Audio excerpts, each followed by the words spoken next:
like Trent, and a great man, and not a bad substitution for you to bring him on there? I don't think I deserve any credits for that, because if you have Trent on the bench, knowing that Connor probably can play 90, I think every manager in the world would have brought Trent in. So there are no credits for me over there. But definitely for Trent, because he's worked so hard for 5.5 weeks, including the medical staff that worked so hard with him to get him back in the squad as soon as he could.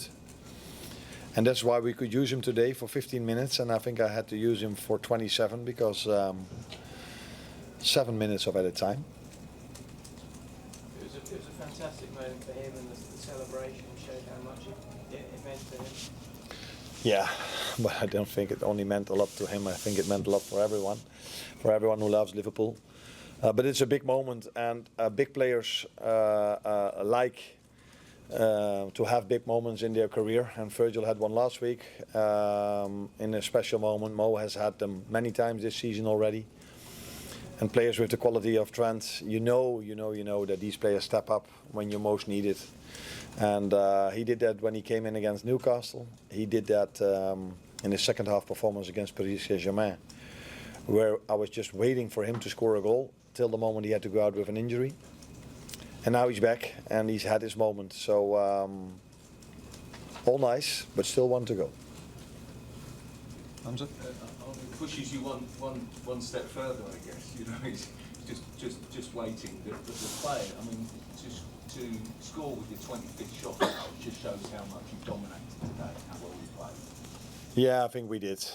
We dominated definitely, which is also what you could expect if you go to Leicester. But I think you also have to give credits to Ruud van Nistelrooy, who just keeps trying to play in the best possible way, and I saw a few very good moments of them also today. It's not a team that kicks every ball long.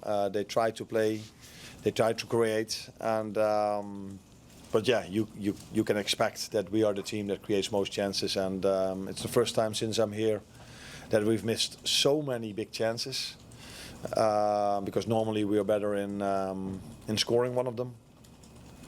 But today it was not a big chance that we scored. It was again a set piece in another big moment for us to score in a set piece, with us putting so much effort in it for 9 or 10 months now. Feels really good that in the moment we need most, although we needed it against Paris Saint-Germain as well when we headed it on the post, Jarell. Now big moments for us to score a set piece. Will it feel extra special if you do indeed win a title in front of your fans? Your fans have been sensational for this. Yeah, they definitely were. But I think the only thing the fans want is us winning the league. After one league title in 35 years, with them not being involved because of COVID. Yeah, of course they were involved, but not as much as they probably wanted. It would be every moment that it happens, it would be special for them.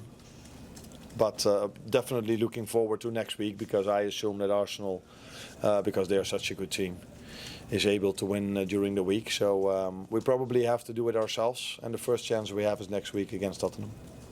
Arne, you just mentioned the set pieces. I think that was at the 12th corner. You changed it at half time from outswingers to in-swingers. What did you see, and can you just talk about what you just mentioned about the 9 months and the difficulty in scoring from set pieces and what you didn't change it? A lot of noise. To be fair, the idea, the plan was to have in-swingers already in the first half, but there is a bit of freedom also for players to take an outswing if they think that's better, or that they prefer that.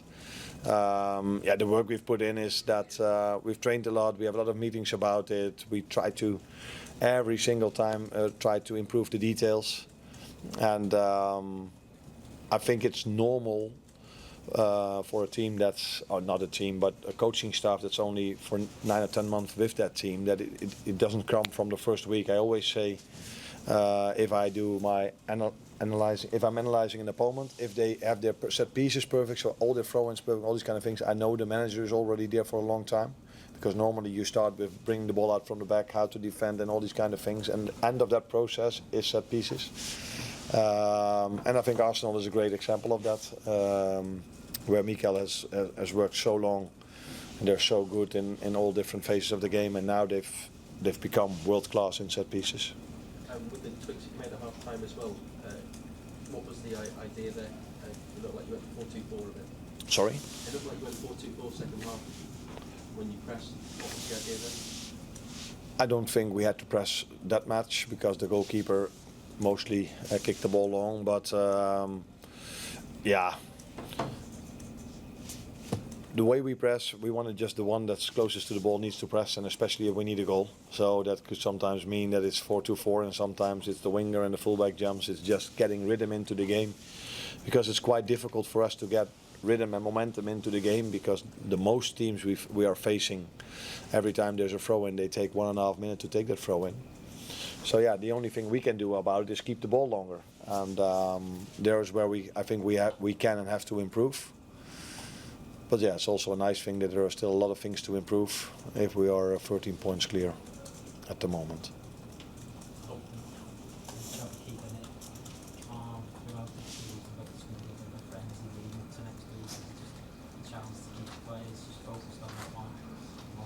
Yeah. Yeah. I think I have to wait and see because I haven't experienced it here yet. But what I do know from my experience at Feyenoord is that, of course, there's a lot of noise and everybody is very excited. But at our training ground, we are just focused on the training session we do and trying to prepare in the best possible way for Tottenham, which is a team where all the injuries are coming back.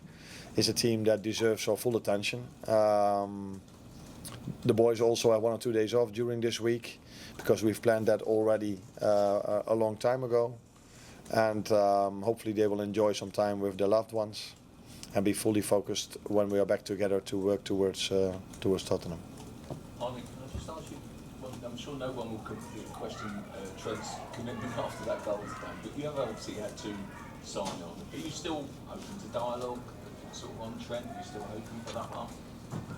The headline should be today the goal he scored and not about his contract. But what I can say is it would be ridiculous if someone argues his commitment for this club, because the work rate he put in to be back today and make such an important goal, and all the work he's done for this club in all these years that he's here, that no one should, in my opinion, can argue his commitment to this club. But that the headlines be his great goal and not his contract situation.